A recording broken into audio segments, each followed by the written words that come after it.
fois, Guardiola, si t'es pas Messi, tu fais pas ce que tu veux. J'adore, évidemment, comme tout le monde, c'est extraordinaire de le voir.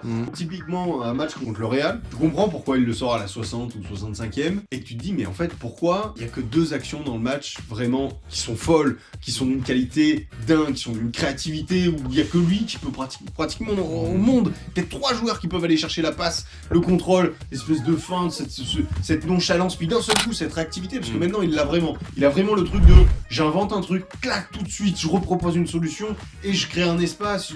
Donc ça, c'est extraordinaire. Le problème, c'est qu'il y a quand même un nombre de passes vers l'arrière, pour un joueur qui est créatif, qui adore provoquer.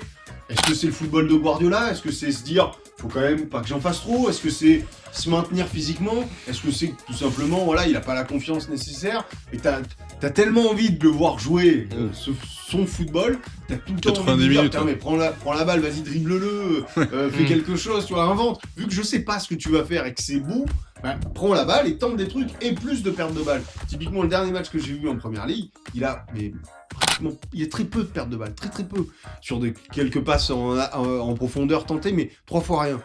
Franchement, mais un joueur comme ça, il doit avoir plus de déchets, parce qu'il doit tenter plus. Alors, évidemment, je sais pas dans quel contexte il évolue, encore une fois, Guardiola, si t'es pas Messi, tu fais pas ce que tu veux, donc peut-être que, voilà, il y a des zones dans le terrain, il doit faire ça, si le gars est là, il doit la remettre derrière, il doit la donner dans la...